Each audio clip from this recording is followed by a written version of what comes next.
CGI bench काफ़ी convince थे इस बात से कि पेपर लीक तो हुआ है, बिकॉज इतनी सारी नॉइस है, इतने सारा एफआईआर में चीज़ें हैं कि 24 लाख बच्चों की ज़िंदगी का सवाल है और इतने सारे बच्चों का एक साथ रीनीट कराना लॉजिस्टिकली पॉसिबल नहीं है, प्रैक्टिकली पॉसिबल नहीं है। तो हम डिटरमाइन करना चाहते हैं कि किस एक्सटेंट तक बेनिफिशरीज हैं, कितने एक्सटेंट पे बेनिफिशरीज हैं, ये वर्ड उन्होंने यूज़ किया। आज मैं इतना खुश था सीजीआई साहब को देख के, आई फेल्ट कि हाँ जस्टिस है, बहुत अच्छा लगा। सुप्रीम कोर्ट की सीजीआई बेंच और सीजीआई सर भी बहुत ज़्यादा सीरियसली इस मैटर को ले रहे हैं, बिकॉज उन्होंने ये भी बोला कि ये बोलने की ज़रूरत भी नहीं है कि सबसे Prestige one of the most prestigious exam है भारत का। एनटीए और सॉलिसिटर जनरल ये बात कह रहे थे कि पेपर लीक नहीं प्रूव हो सकता है। सीजीआई साहब या सीजीआई बेंच काफ़ी कन्विंस थे इस बात से कि पेपर लीक तो हुआ है, बिकॉज इतनी सारी नॉइस है, इतने सारा एफआईआर में चीज़ें हैं। अब वो ये डिटरमाइन करना चाहते हैं किस एक्सटेंट तक पेपर लीक हुआ है, क्या वो लिमिटेड बच्चों में गया है या वो बहुत सारा, जैसे आज के टेक्नोलॉजी का एज है तो उन्होंने ये भी बोला क्या टेक्नोलॉजी की हेल्प से पेपर काफ़ी बच्चों में लीक हो गया है। अब वो ये डिटरमाइन करना चाहते हैं कि रीनीट की, क्योंकि डिमांड थी काफ़ी लोगों की, काफ़ी सारे पिटिशनर्स की रीनीट की डिमांड थी, तो उसमें वो डिटरमाइन करना चाह रहे थे आज सीजीआई कि रीनीट किन बच्चों का होना चाहिए, क्या लिमिटेड पे बच्चों में पेपर लीक है या बहुत ज़्यादा बच्चों में लीक है, क्योंकि वो बार बार उन्होंने ये एम्फेसाइज भी किया कि 24 लाख बच्चों की ज़िंदगी का सवाल है और इतने सारे बच्चों का एक साथ रीनीट कराना लॉजिस्टिकली पॉसिबल नहीं है, प्रैक्टिकली पॉसिबल नहीं है। इतने सारे बच्चों का मेंटल स्टेटस क्या होगा, फिर से तैयारी कर पाए नहीं। तो ओवरऑल अभी ये समझ में आ रहा है कि एक तो उन्होंने टाइम दिया है कि हमें टाइमलाइन बताइए कि पेपर कब आप बनाते हैं, कौन सी कमेटी बनाती है, 2 सेट्स ऑफ पेपर कैसे बनते हैं, डेट कब वो जाते हैं प्रेस में, किस प्रेस में जाते हैं उसका नाम नहीं बताइए उन्होंने कहा, वरना फिर तो अगले साल वहाँ भीड़ लग जाएगी। फिर वहाँ से पेपर वापस क्या दिल्ली आता है या सेंटर्स पे जाता है, सेंटर्स पे कैसे जाता है, वहाँ से बैंक्स पे कैसे जाता है स्टेट्स में, फिर वहाँ से सेंटर पे कैसे, पूरी चेन ऑफ कस्टडी जो पेपर की है उसको उन्होंने कहा कि हमें देखना है, ताकि हम डिटरमाइन ये कर पाएँ कि पेपर लीक जो हुआ है क्या वो मॉर्निंग में हुआ था 5 में के, अगर मॉर्निंग में हुआ है तो किस टाइम में हुआ है, कितने टाइम पहले हुआ है पेपर से। अगर बहुत कम टाइम पहले हुआ है तो चांसेस कम है कि स्प्रेड हुआ होगा, और अगर थोड़ा ज़्यादा पहले हुआ है तो चांसेस ज़्यादा स्प्रेड हुआ होगा। और उन्हें ये कंक्लूसिव प्रूफ यही चाहिए अब कि पेपर कितने बच्चों में लीक हुआ है, पहुंचा है कि नहीं। बाकी एक और चीज़ बड़ी अच्छी बोली, जो डिमांड हम सब भी बहुत टाइम से कर रहे थे, उन्होंने ये भी कहा है कि आप अपने डेटा की एक बार एनालिटिक्स की, ऑडिट वर्ड तो यूज़ नहीं किया, उन्होंने कहा अपना डेटा एनालिटिक्स पूरा चेक करिए और उसमें इरेगुलरिटीज़ ढूंढिए, कहीं ना कहीं ऐसे आपको पैरामीटर्स रेड फ्लैग मिल जाएंगे अपने डेटा के अंदर कि ऐसा हो कि 700 के ऊपर जो नंबर है वहाँ पे नंबर ऑफ स्टूडेंट्स या percentile of students last year से इस ईयर ज़्यादा बढ़ा हो, जो कि है एक्चुअली है। इस तरह की चीज़ उन्होंने कहा कि आप डिटरमाइन करके देखिए कि आपके डेटा के अंदर क्या क्या रेड फ्लैग्स दिख रहे हैं जो हर साल नहीं होते थे।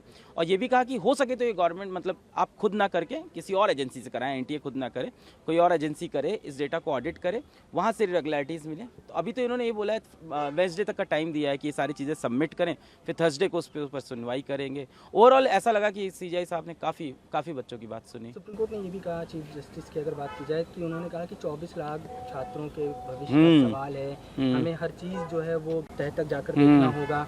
पेपर कब लीक हुआ, पेपर लीक होने का नेचर क्या था, कहाँ लीक हुआ, किस तरह से लीक हुआ, ये तमाम बातें हैं। इसके अलावा सुप्रीम कोर्ट ने ये भी अपने ऑर्डर में लिखवाया है कि जो उल्लंघन हुआ है वो सिस्टमेटिक तरीके से हुआ है, यानी जो ब्रीच हुआ है पेपर लीक को लेके, उसमें वो सिस्टमेटिक तरीके से हुआ है, पूरी परीक्षा को प्रभावित किया है या नहीं किया, उल्लंघन, ये तमाम सवाल जो है वो पूछे हैं। इसका कारण ये रहा क्योंकि 2015-16 का जो मैटर है, जहाँ पे री टेस्ट हुआ है AIPMT में, वहाँ पे ये लिखा गया था माननीय कोर्ट के जजमेंट में कि सिस्टमैटिक फेलियर था।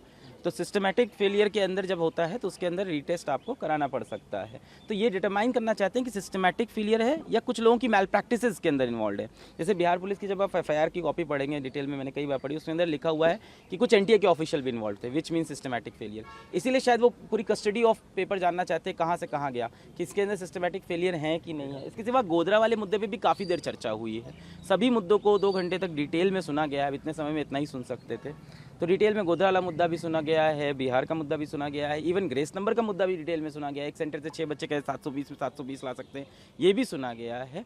तो हाँ, अब 24 लाख बच्चों की ज़िंदगी यहाँ पे दांव पे लगी, इसलिए सीजीआई ने कहा है कि एक बार में हम ये नहीं बोल सकते कि जाओ रीनीट कर लो। उन्होंने कहा ये कहना भी सही नहीं होगा, इतने सारे बच्चों का स्टेटस है। तो हम डिटरमाइन करना चाहते हैं कि किस एक्सटेंट तक बेनिफिशरीज हैं, कितने एक्सटेंट पे बेनिफिशरीज हैं, ये वर्ड उन्होंने यूज़ किया कि कितने बेनिफिशरीज थे ओवरऑल इस मेल प्रैक्टिसेस से, कितने लोग को फ़ायदा हुआ है। अगर ये 1, 2, 4, 5 है तो उसके लिए हम पूरी बच्चों को इफेक्ट नहीं कर सकते। पर अगर ये नंबर लंबा है, जैसे आपने बोला किस मोड में पेपर लीक, इसके बारे में भी काफ़ी देर बात हुई, क्योंकि 2 घंटा बात हुई तो कुछ चीज़ें दिमाग में चल रही है। आप तो जजमेंट लिए, मैं तो 2 घंटा पूरा सुन रहा था, बैठा था।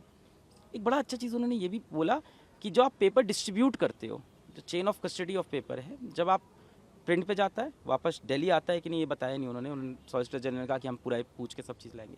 उसके बाद पेपर क्या डिजिटली इलेक्ट्रॉनिक मीडियम से तो ट्रैवल नहीं करता है कहीं पे भी, क्या सारी जगह पेपर हार्ड कॉपी में ट्रैवल करता है?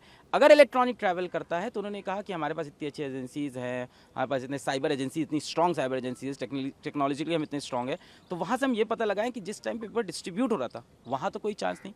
एक और बड़ी चीज़ अच्छी CGI साहब ने ये भी पकड़ी, और मतलब जैसे I was today so happy, आज मैं इतना खुश था CGI साहब को देख के, आई फेल्ट कि हाँ जस्टिस है, बहुत अच्छा लगा।